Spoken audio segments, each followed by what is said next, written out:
दुख दर्द भव के सब मिटे सतगुरु चरण नित से।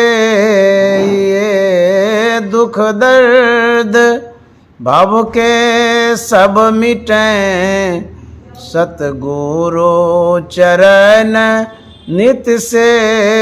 ये गुरु भक्ति बिन कछु ना बने, मैं ही सकल संतन कही। गुरु भक्ति बिन कछु ना बने। श्री सद्गुरु महाराज की जय। प्रातः स्मरणीय अनंत श्री विभूषित परमाराध्य सद्गुरु महाराज गुरुदेव महर्षि संत सेवी परमहंस जी महाराज रायपुर छत्तीसगढ़ के विशेष सत्संग प्रेमी महानुभावों, माता एवं बहनों, आज हम लोग श्रीमान अजय अग्रवाल बाबू के आवास पर सत्संग कर रहे हैं और आज 23 मार्च 2024 ईस्वी है। समय गया फिरता नहीं, तो क्या करना चाहिए? गुरु महाराज कहता झट ही करो निज काम। झट ही का मतलब होता है जल्दी से, जैसे झटक करके चलते हैं, तेजी से चलते हैं ना, तेजी से जब चलते हैं तो मुकाम को पाते हैं, अपने मित्र को पाते हैं, सगे संबंधी से विशेष रूप से जुड़ते हैं। जैसे ट्रेन पकड़ना था, तेजी से चलते हैं। आपको कोई काम करना है तो स्पीड से जा कर के गाड़ी पकड़ते हैं, ऑफिस जाते हैं या घर के काम को करते हैं। इसको कहता है झट ही करो। झट ही करो, क्या करो? निज काम।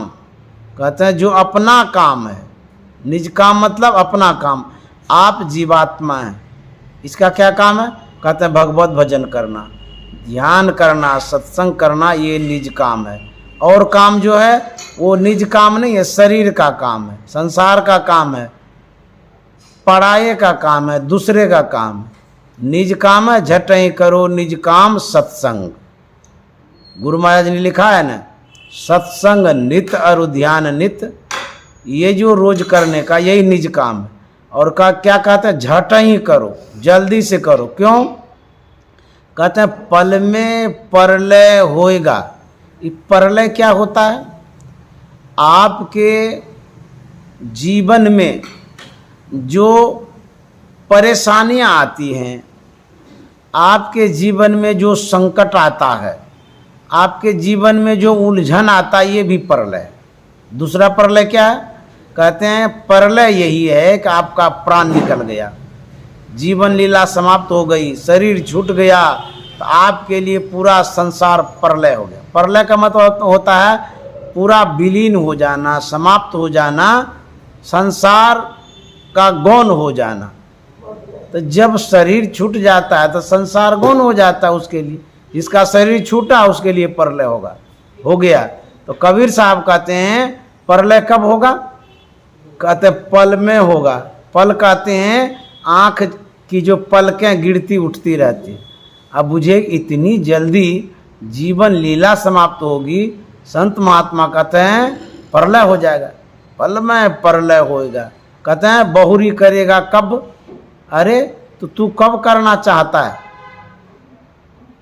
आज कहे मैं काल भजूंगा।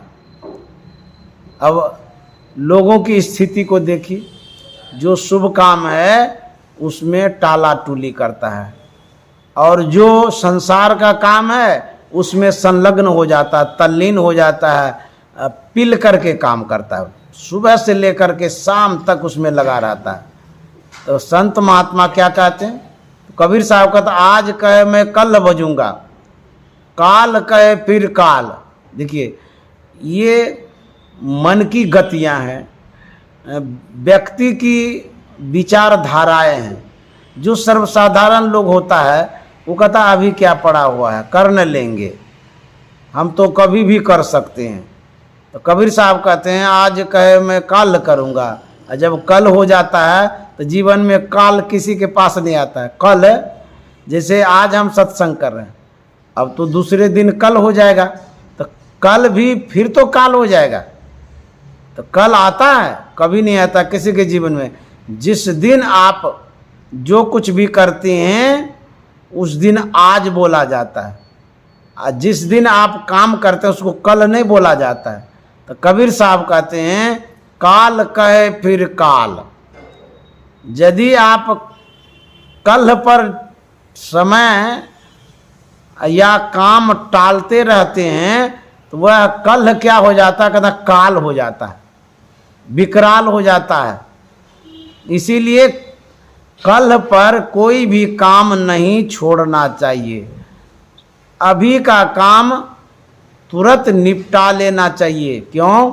विपरीत परिस्थितियां पीछे पड़ी हुई है, कभी भी आ सकती है।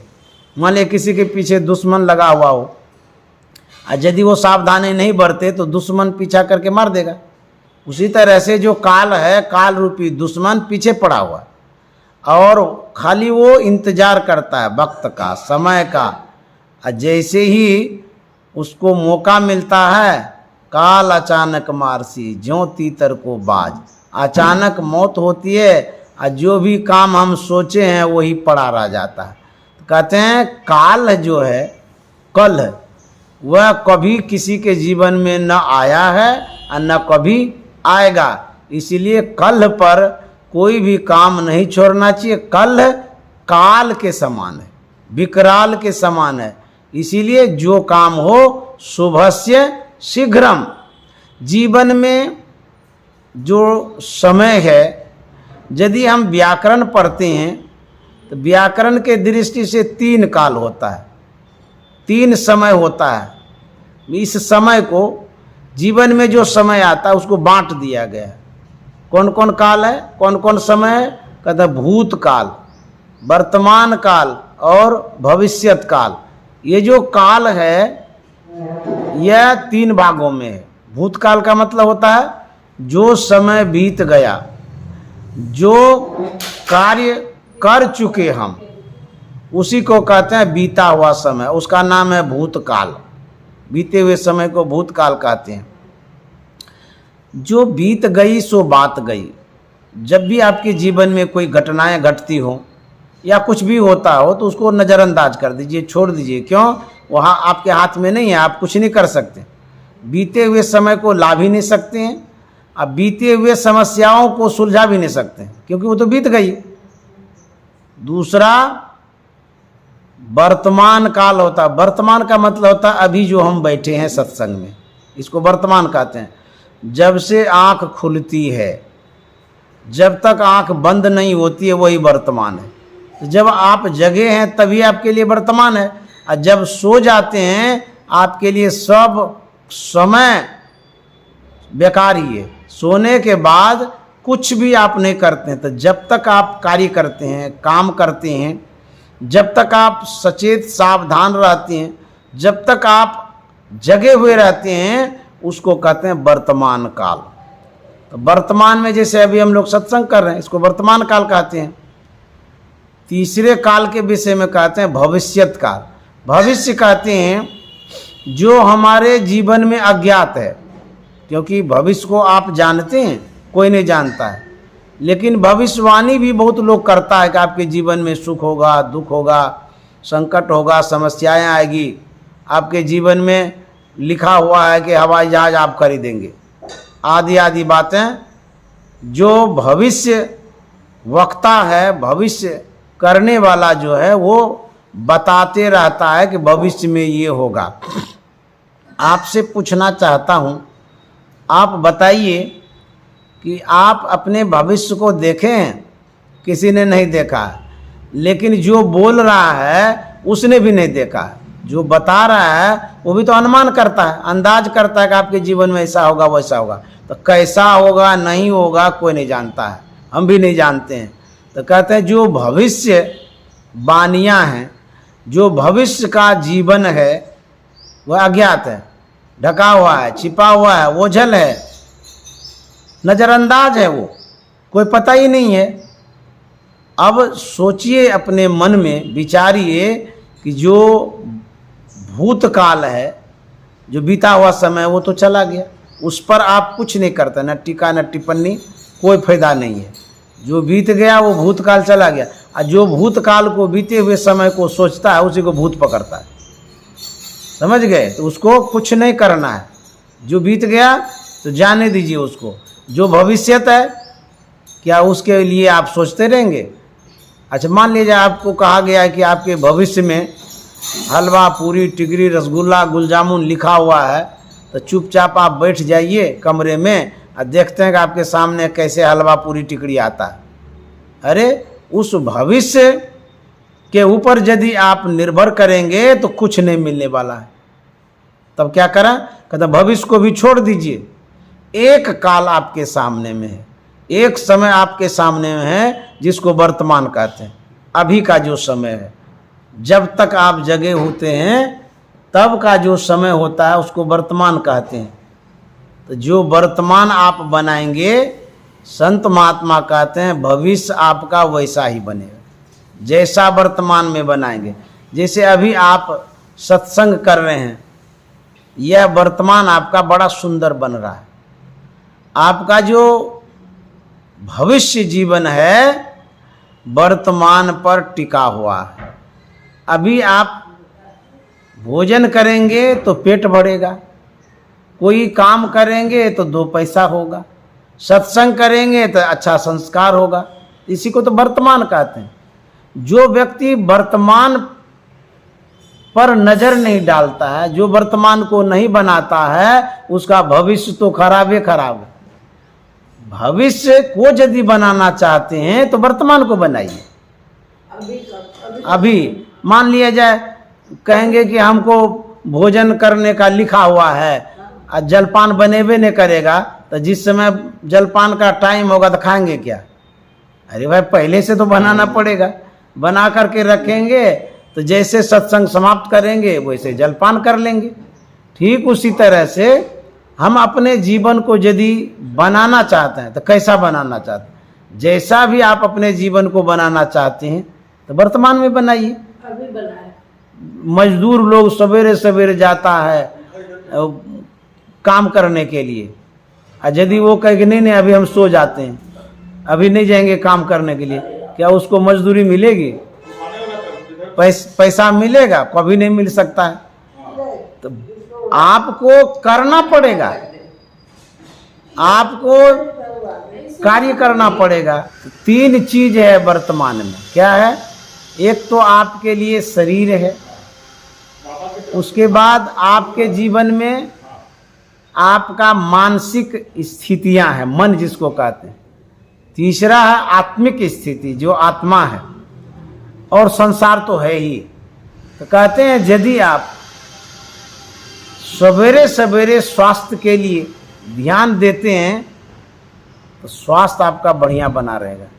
दूसरा, सवेरे सवेरे यदि सत्संग करते हैं तो मानसिक स्थिति अच्छी बनी रहेगी। तीसरा, यदि आप ध्यान करते हैं तो आपका आत्मबल स्ट्रांग रहेगा, मजबूत रहेगा, क्योंकि सुबह सुबह आप वर्तमान को बना रहे हैं। यह जो वर्तमान है यदि आप अच्छा बनाते हैं तो आपके जीवन में अच्छा होगा। उसके बाद जो आप कार्य करते हैं, सांसारिक काम है, गृहस्थी का काम है, कारोबार, रोजगार, व्यापार है, उसमें यदि आप लगते हैं तो जैसा आप वहाँ मेहनत करते हैं जिस तरह से, उसी तरह से आपको लाभ मिलता है। तो संत महात्मा कहते हैं भूत को छोड़ दीजिए, जो बीत गया, भूतकाल उसको कहते हैं। जो भविष्य है वो आपके हाथ में नहीं है, उसको भी भूल जाइए। कभी नहीं सोचिए भविष्य के विषय में। तो वर्तमान में बनाए। तो कैसा बनाएंगे? जैसा आप भविष्य में बनना चाहते हैं। भविष्य में क्या है नहीं उसको नहीं सोचना है, आप बनना कैसा चाहते हैं। तो यदि भविष्य को बनाना चाहते हैं तो वर्तमान को जैसा बनाइएगा भविष्य वैसा ही होगा। तो कबीर साहब क्या कहते हैं कि जो शुभ काम हो उसको शीघ्र करना चाहिए। सबसे बढ़कर के शुभ काम क्या है जीवन में? सबसे बढ़कर के शुभ काम है सत्संग। उसके बाद जो जिस तरह से समझता है उस तरह से करता है। शुभ काम को शीघ्र कर लेना, देर नहीं करनी चाहिए। हमारे गुरुदेव सिखाया करते थे, महर्षि संत सेवी जी महाराज बताया करते थे, समकालीन सेवकों को अपनी बात बताते थे, सीख देते थे। गुरुदेव की जो भी बातें होती थी, चाहे वो अपनी आवाज जब भी निकालते थे वो काम की आवाज होती थी, जरूरी वाला बोलते थे, अनावश्यक नहीं बोलते थे। तो जब भी कोई बोले तो अनावश्यक नहीं, उस बात का वेट हो, प्रभाव हो, हमारे मुंह से निकले बात, उसका इंतजार कोई करे। जैसे आपके रायपुर में वर्तमान प्रधानमंत्री का कोई कार्यक्रम हो, उसको सुनने के लिए लोग कितने आते हैं। अच्छा, जब तक वो आवाज नहीं निकाल रहे हैं तब तक लोगों के मन में होता है देखें आज क्या कहेंगे, आज किस योजना पर बोलेंगे। तो उनकी जो आवाज है विशेष प्रभावशाली है, उसी आवाज को सुनने के लोग आता है। उसी तरह से हम अपने जीवन में जब भी निकालेंगे आवाज, जब भी किसी के सामने प्रस्तुत होंगे, कुछ बोलेंगे, चाहे वो परिवार हो या कारोबार हो, कहीं भी, तो हमारी बातें जब निकलेगी तो वेटदार होगी, वजनदार होगी और उस पर अमल करेंगे लोग, अनावश्यक नहीं बोलेंगे। तो उसी तरह से गुरुदेव बोला करते थे। एक संस्मरण सुनाते हैं, गुरुदेव किस तरह से सिखाया करते थे, समझाया करते थे, और जो काम है उसको किस तरह से कहते थे कि अभी पूरा करो। एक बार गुरुदेव ने कहा कि जो वो बक्सा में पैसा है, लोकड़ होता था, उसमें हम लोग जो चढ़ाते थे चरणों में, उसको रखते थे वहाँ जा कर के। छोटा सा बक्सा होता, उसमें ताला लगा हुआ रहता था, उसमें डालते थे, कभी भर जाता था। वो जब भर जाता था तो गुरुदेव बोलते थे कि इसको जो है ना, मोटा वाला जो रकम है, नोट, उसको अलग कर लो, और जो रेचकी खुला है तो उसको ले जा कर के जो दुकान है वहाँ पर मोटा करा करके आओ। तो आश्रम में एक दुकान है, किताब की दुकान, महर्षि में ही साहित्यागार। उस समय उस साहित्यागार में एक खैतान जी रहा करते थे, वासुदेव खैतान उसका नाम था। बड़े अच्छे व्यक्ति थे, ईमानदार थे, सेवा करते थे। तो उनके पास मैं सब रुपया खुला लेकर के गया, और ढेर खुला था, इतना। मैंने कहा कि आप रखिए, आप गिनते रहिए, जब गिना उना हो जाएगा तो फिर हमको इकट्ठा करके नोट दे दीजिएगा मोटा करके। तो ले लिए, अपना गिनते रहे। जब गिनना हुआ तो जब हम गए उनके यहाँ तो बोले कि हो गया है, ले लीजिए। तो सब रुपया तो ठीक ही था, लेकिन रेचकी में 99 रुपया हुआ था। तो 99 हुआ तो वो क्या करते हैं, 100 का हमको नोट देते हैं उसी में।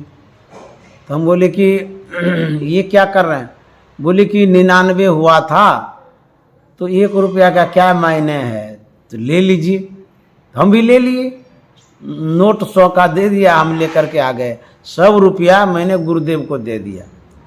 तो गुरुदेव उस दिन पूछते हैं कि सब लेना देना हो गया बराबर।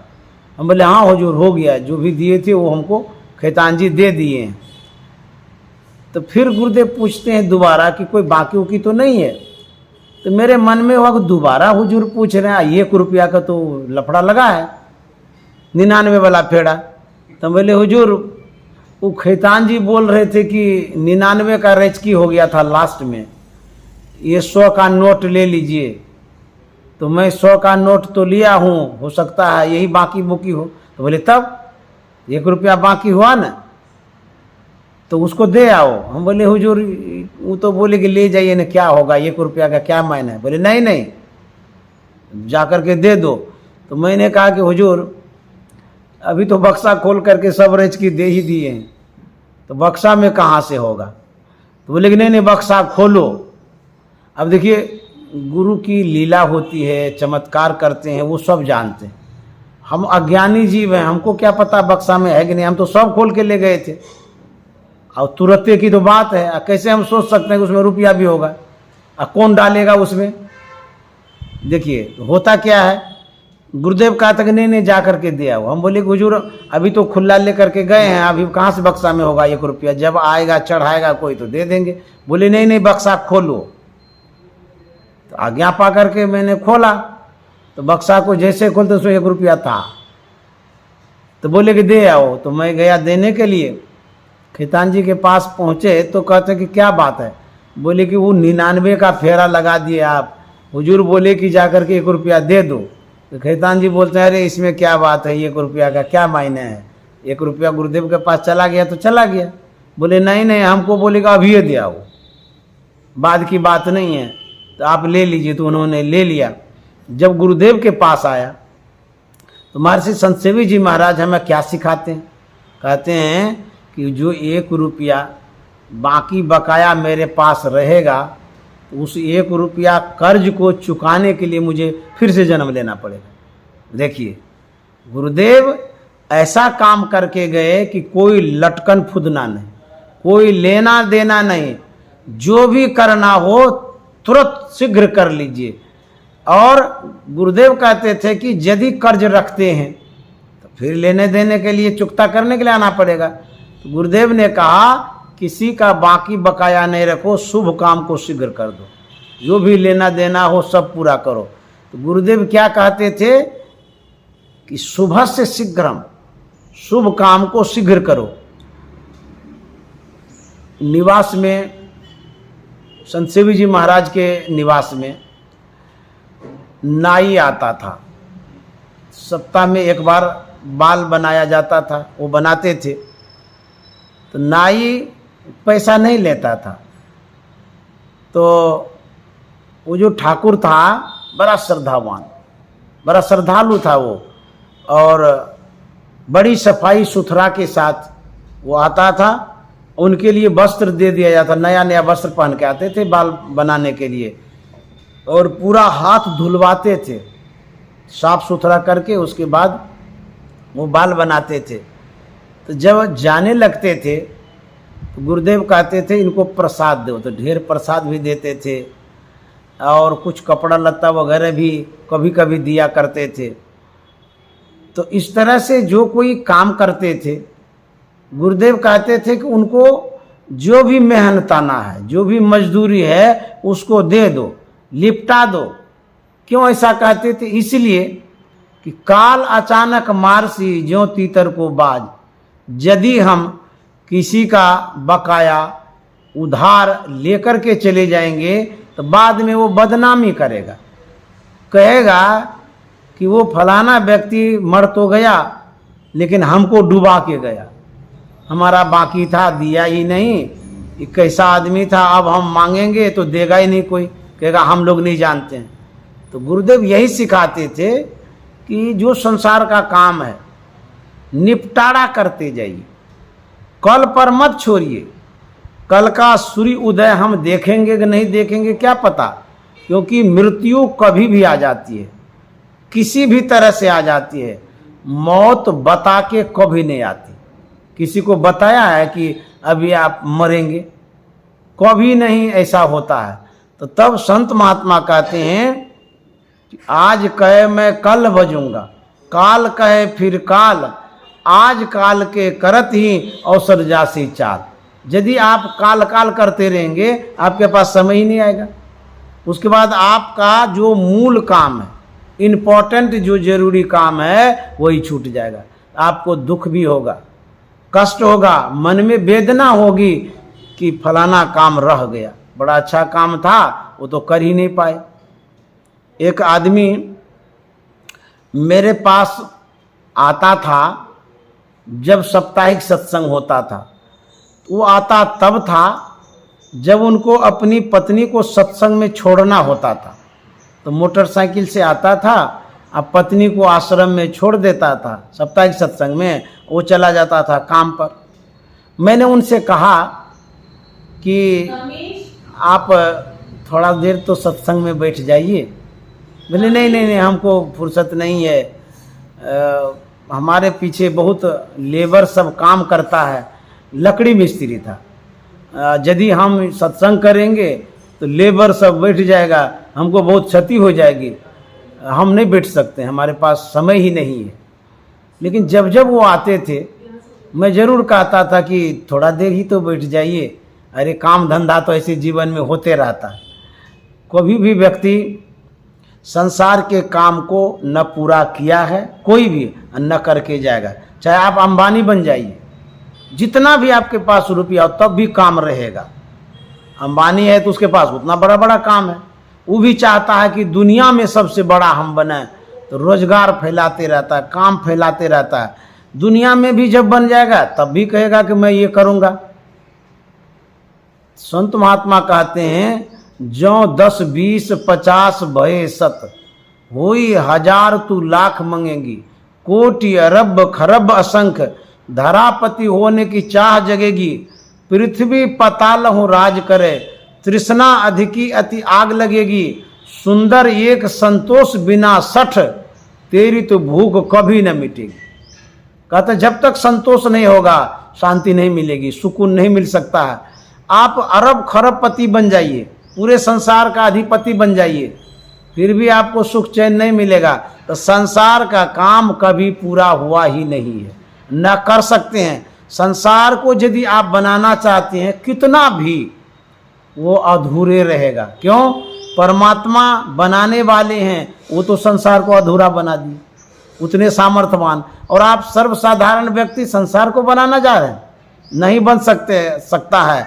और बनाते बनाते अभी बिगड़ जाएंगे, शरीर चला जाएगा, बाकी रह जाएगा।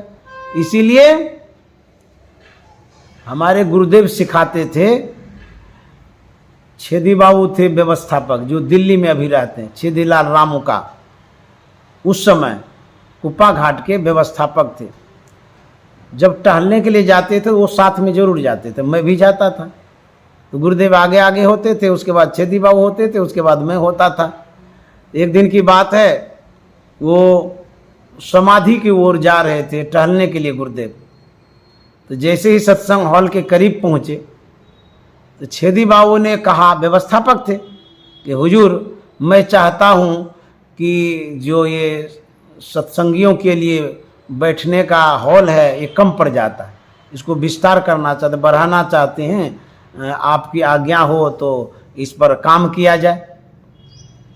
तो गुरुदेव ने कहा, छेदी बाबू बहुत पसारा मत करो, कर थोड़े की आस, बहुत पसारा जिन किया केते गए निराश, और तेते पांव पसारिए जेती लांबी सौरी। इसका मतलब हुआ आप पसार करते जाएंगे, खाली कोई भी A to Z काम, चाहे घर का काम हो, विद्यार्थी का काम हो, व्यापार का काम हो, जो भी काम आप करते हैं, चाहे वो महिला हो पुरुष हो कोई भी, तो पसार उतना ही करिए जितना आप समेट सकते हैं। पसार इतना कर दीजिए समेट ही नहीं पाएंगे तो परेशानी तो होगी। आप घर के रूम में ही यदि आप कपड़ा पसारते रहते हैं, इधर फैला दिए उधर फैला दिए, अचानक आपको यदि यहाँ से जाना हुआ कोई काम से तो पसरा हुआ रह जाएगा। कोई व्यक्ति आपके रूम में जाएगा तो कहेगा कैसा विचित्र आदमी है, पूरा पसार करके छोड़ दिया, क्योंकि आपको वक्त नहीं मिला समेटने का। तो हमारे गुरुदेव सिखाते थे कि समेट करके सहेज करके रखो सभी सामानों को, ये नहीं कि पसार दिए उसके बाद फिर अपना दूसरा काम करने चले गए। तो गुरुदेव ने कहा था कि पसार उतना ही करिए जितना आप समेट लें। आपके पास जो समय है उस समय पर ही आपको पसारना भी है, समेटना भी है, बिखर कर नहीं रखना।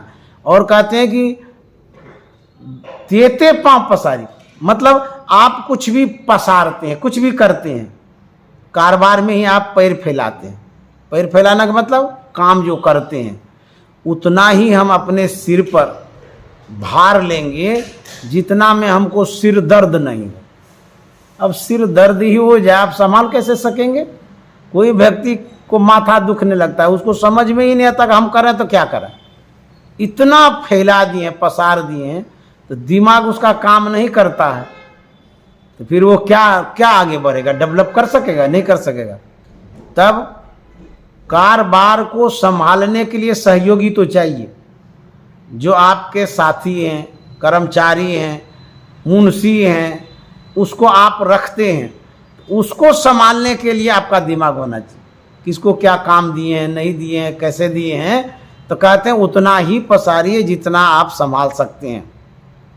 तो बहुत पसरने से अब बहुत पसारने से उठना बड़ा मुश्किल हो जाता है। जैसे जो मोटा आदमी होता है, कुंटल भर मोटा, शरीर बहुत मोटा हो गया, फेट हो गया है, जब वो पसरता है बेड पर, उसको उठने में भी तकलीफ होती। कहते नहीं नहीं अभी हम उठ नहीं पाएंगे, उसको पकड़ के उठाता है। इसीलिए पसरना बहुत कठिन वाला काम है। पसरना और पसारना दोनों दिक्कत वाली बात है। तो जो लकड़ी मिस्त्री था, मैं बार बार कहता था कि सत्संग में बैठिए, अरे ये तो भगवान का नाम ले लीजिए, प्रभु का नाम लीजिए। संसार में तो काम होते रहता है, जीवन भर करते रहेंगे, होते रहेगा, लेकिन कम से कम 2 शब्द सुन तो लीजिए बैठ करके। बोलते नहीं बाबा, बैठ के सुनेंगे तो हमारा काम बाधित हो जाएगा और क्षति हो जाएगी, घाटा लग जाएगा, इसीलिए हम नहीं बैठ पाएंगे। हम अपने परिवार को दे दिए हैं, वो सुनेगी, हम जा रहे हैं काम देखने के लिए। वो चला जाता था, मैं बार बार कहता था। अब होती क्या है, घटनाएं तो घटती ही है जीवन में, सबके जीवन में। आप कितना भी सावधानी से रहिएगा, अचानक घटना घट जाती है, दुख हो जाता है, गिर जाते हैं, टेंशन हो जाता है। देखिए ब्रेन हेमरेज हो जाता है, किसी को पता था लेकिन हो गया, घटना तो घट ही जाती है। उसके जीवन में भी एक घटना घटी। क्या?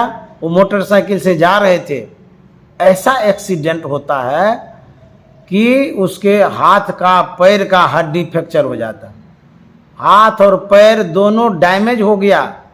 ऐसा डैमेज हो गया, हॉस्पिटलाइज हो गए। वो हॉस्पिटलाइज हो गए तो डॉक्टर ने कहा आपको कई महीनों तक बेड रेस्ट में रहना होगा। अब देखिए वो रहा भी, और उस बेड रेस्ट में बेड का भी तो चार्ज होता है। जो भी हॉस्पिटल है वहाँ तो बेड का चार्ज होता है, वो अलग चार्ज है। उसके बाद आपका जो इलाज होता है उसका अलग चार्ज है, डॉक्टर विजिट करता है उसका अलग चार्ज है, तो सब चार्ज होता है ना।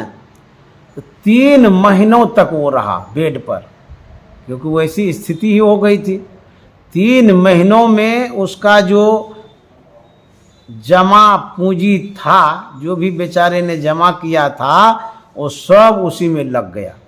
उसके बाद 3 महीनों तक सब काम जो है ना पूरा बंद हो गया उसका। लेबर चला गया, मिस्त्री चला गया, क्योंकि यही मालिक था देखने वाला, तो सब काम इसका बंद हो गया, सब पैसा उसमें लग गया। 3 महीनों तक बेड में रहा।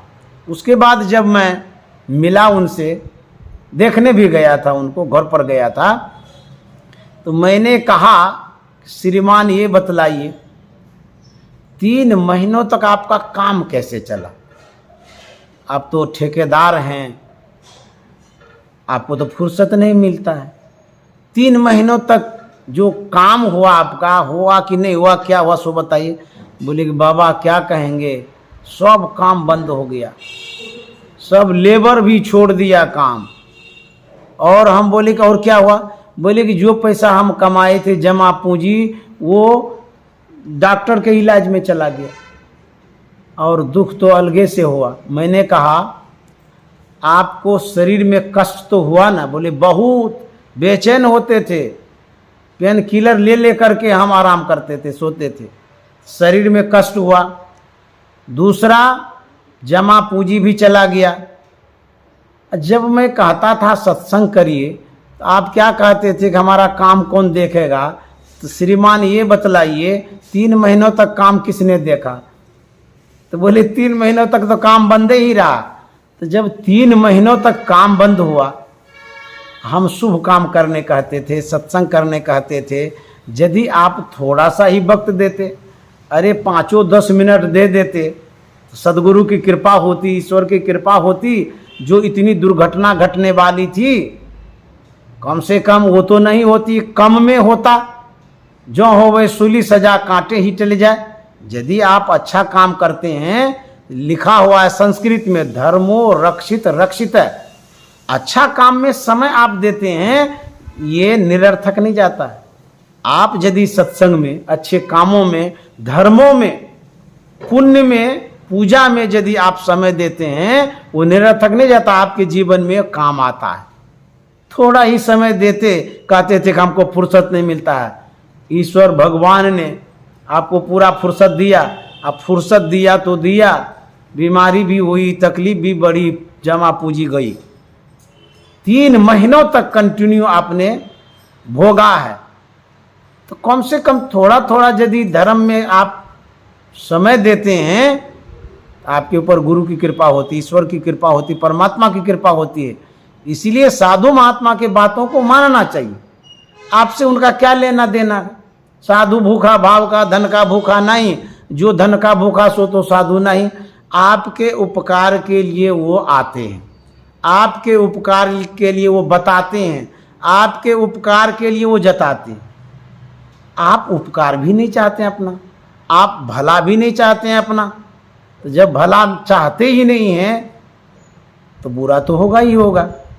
इसीलिए जो डॉक्टर बतलावे, जो वैद्य बतलावे, जो सद्गुरु बतलावे, उनके बातों को मानेंगे तो आपका लोक परलोक दोनों सुधरेगा। लौकिक जीवन भी सुधरेगा, पारलौकिक जीवन भी सुधरेगा। क्या सम्राट अशोक जो भगवान बुद्ध के शरण में गए, उनके शिक्षा को उन्होंने स्वीकार किया, उसी के अनुसार वो चलने लगे, तो उसका क्या कारोबार रोजगार बंद हो गया? क्या वो भूखे मरने लगे? यश कीर्ति को उन्होंने प्राप्त किया। इतने बड़े सम्राट थे, कोई चीज की कमी नहीं थी, फिर भी एक योगी के पास, महात्मा के पास, त्यागी के पास, बैरागी के पास, झोला छाप वाले के पास चले गए सम्राट होकर के। आखिर उनको कुछ तो मिला होगा, उसने कुछ पाया होगा। यदि धन से ही सुख शांति मिलती तो फिर तो उसी से वो लोग सुख शांति में रहते, फिर महात्मा के पास जाने की आवश्यकता थी। सम्राट शिवाजी महाराज को जानते होंगे, वो महाराष्ट्र के संत हैं, समर्थ गुरु रामदास जी महाराज के शिष्य हैं। सम्राट शिवा उतने धन वाले, उसको क्यों जाना पड़ा एक सदगुरु के पास? क्योंकि धन से सुख शांति नहीं मिलती है। धन एक संसाधन है, धन एक अवलंब है। किसके लिए? भौतिक जीवन के लिए, शारीरिक जीवन के लिए, शरीर सुख के लिए धन संसाधन है। लेकिन यदि मानसिक शांति चाहते हैं, मानसिक सुख चाहते हैं, इसके लिए आपको क्या करना होगा? पूजा पाठ, ध्यान, सत्संग, ये करना होगा। गुरुदेव महर्षि संत सेवी जी महाराज गए थे नेपाल, वहाँ जिला वार्षिक अधिवेशन था, नेपाल का सत्संग था। वहाँ का जो आयोजन था, उस आयोजन में एक मुसलमान साहब, बीडीओ साहब आते थे। तो जय दिन का सत्संग था, वो आते थे, देखते थे, सुनते थे, फिर चले जाते थे। जब सत्संग की समाप्ति हुई तो गुरुदेव से मिलने के लिए आए। तो मिलने आए तो हाल समाचार पूछने लगे। गुरुदेव महर्षि संत सेवी जी महाराज पूछते हैं, आपका नाम क्या है? उन्होंने बतलाया। आपका काम क्या है? उन्होंने बतलाया। उसके बाद आप और क्या करते हैं? सब बात गुरुदेव पूछते हैं। तो जब जान गए कि मौलवी साहब हैं, मुसलमान साहब हैं, तो गुरुदेव कहते हैं कि आप बीडीओ साहब हैं लेकिन मौलवी साहब हैं, मुसलमान साहब हैं। तो आप जब मुसलमान साहब हैं तब तो आप पंचवक्ती नमाज अदा करते होंगे। पंचवक्ती नमाज जो पढ़ते रहते हैं ना, अजान जो देते रहते हैं, पंचवक्ती नमाज उसको कहते हैं। इबादत हो किसी नासाद को फिर साद कर देना, इबादत हो किसी बर्बाद को आबाद कर देना, यही सीखा है हमने मुर्शद के कदम छूकर, खुदा से हो अगर मिलना पता खुद का ले लेना। इबादत का मतलब था सेवा। यदि आप ईश्वर की इबादत, सेवा करना चाहते हैं तो कहते हैं जो ध्यान है यही ईश्वर की सेवा, परमात्मा की सेवा, सब सेवा से बढ़कर के ये सेवा है। तो गुरुदेव ने कहा पंचभक्ति नमाज अदा करते होंगे। तो बीडीओ साहब क्या कहते हैं, नहीं नहीं, हमको तो जन सेवा से फुर्सत कहाँ है, और जन सेवा से बढ़कर के और सेवा होती ही क्या है। तो तो गुरुदेव ने कहा कि आप कुरान शरीफ पढ़े होंगे, मुसलमान का वो बहुत अच्छा ग्रंथ है, पवित्र ग्रंथ है। तो बोले हाँ हाँ, यदा कदा जब समय मिलता है तो मैं पढ़ता हूँ। देखिए, जो जिस धर्म से जुड़े रहते हैं, हिंदू धर्म वाले के लिए ग्रंथ अलग है, मुसलमान धर्मावलंबियों के लिए ग्रंथ अलग है, ईसाइयों के लिए ग्रंथ अलग है, और बौद्ध सिख लोगों के लिए भी ग्रंथ अलग है। लेकिन सभी ग्रंथों में जन कल्याण की बात है, आपके हित की बात है। तो ग्रंथ अवश्य पढ़ना चाहिए, किताब अवश्य पढ़ना चाहिए, उसमें हित की बात है। तो बोले कि मैं यदा कदा पढ़ता हूं। तो गुरुदेव ने पूछा कि यदि यदा कदा पढ़ते हैं तो कुरान शरीफ में सबसे बड़ा किन को माना गया? तो बीडीओ साहब ने कहा सबसे बड़ा तो अल्लाह ताला को माना गया। तो फिर गुरुदेव पूछते हैं कि बीडीओ साहब ये बतलाइए, सबसे बड़ी सेवा अल्लाह ताला की होगी कि जन सेवा होगी? तो बीडीओ साहब चट से क्या कहते हैं, नहीं नहीं, अल्लाह ताला की सेवा होगी, क्योंकि सबसे बड़े वही हैं हमारे धर्म में। तो बोले तब तो आप कहते हैं जन सेवा से बढ़कर के और सेवा क्या होती है? तो बीडीओ साहब चुप हो गए। गुरुदेव ने कहा था आप जन सेवा भी करिए, अल्लाह ताला की सेवा भी करिए। जन सेवा में जो आप समय लगाते हैं उससे आपका लोक बनेगा, और अल्लाह ताला की सेवा जो करेंगे, पंचवक्ती नमाज अदा करेंगे, इससे आपका परलोक बनेगा, दीन दुनिया दोनों बने। इसलिए आप जन सेवा भी करिए, अल्लाह की भी सेवा करिए। तब बीडीओ साहब ने कहा था कि बाबा मैं जरूर अब नमाज अदा करूंगा। तो जो आपका धर्म है, जो आपकी पूजा पद्धति है, जिस धर्म से आप जुड़े हैं, जिस संस्कारों से जुड़े हैं, उसमें भी समय देना बहुत जरूरी है। खाली धन ही सब कुछ नहीं होता है। बिनु धन धर्म न होई खगेसा, धन रहेगा तब धर्म होगा। आज हमको आपने बुलाया, इसमें भी तो धन खर्चा होता है। आपने धन लगाया, तो धन लगाया तब तो धर्म हो रहा है। यदि आप धन खर्चा नहीं करना चाहते हैं सत्संग में, ध्यान में, साधु सेवा में, तो उसका लाभ आपको नहीं मिल सकता। जैसे आप बिग बाजार में जाते हैं, एक से एक सामान खरीदते हैं, धन लगता है ना। तो जिसमें आप धन लगाते हैं उसी तरह का आपको मदद और सहयोग मिलता है। तो धर्म में धन क्यों लगाएंगे? मंदिर एक स्थान है जहां जाकर के हम संस्कारित होते हैं, जहां जाकर के हम धर्म से जुड़ते हैं, जहां जाकर के हमको ज्ञान होता है। ये मंदिर पूजा पाठ हमारे धर्म के लिए बहुत जरूरी है।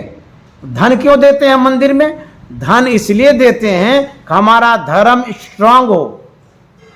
यदि आप धर्म को मजबूत नहीं करेंगे तो सब अधर्मी हो जाएगा, पापी हो जाएगा, गला घोटेगा, अन्याय करेगा, अनर्थ करेगा, और दुनिया में पाप बढ़ जाएगा।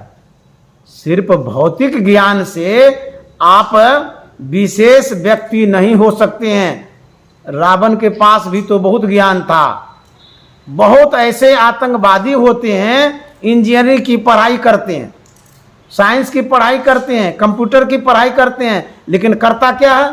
समाज को लूटता है, घसोटता है, गोली मारता है, जीवन बर्बाद करता है। लेकिन जो कोई आध्यात्मिक व्यक्ति होता है, जिनके पास अध्यात्म का संस्कार होता है, वो इस तरह का कर्म नहीं करता है। सिर्फ भौतिक ज्ञान यदि आप प्राप्त करते हैं, आप पूर्ण इंसान नहीं बन सकते। पूर्ण इंसान बनने के लिए संस्कार की आवश्यकता है, सत्संग की आवश्यकता है। भगवान श्री राम आए थे इस संसार में, कितने दुष्टों का संहार किए। उस दुष्टों में लोग जरूर पढ़े लिखे होंगे, भौतिक विद्या वाले होंगे। कोई पढ़े लिखे नहीं भी होंगे तो विभीषण तो होंगे पढ़े लिखे, रावण तो पढ़े लिखे होंगे, फिर भी राक्षस वाला काम करते थे। भौतिक विद्या भी जरूरी है, क्योंकि जब तक भौतिक विद्या नहीं होगी, अध्यात्म विद्या को समझ नहीं पाएंगे। तो दोनों हमारे गुरु महाराज ने कहा है कि भौतिकता में भी रहिए और आध्यात्मिकता को भी अपनाइए।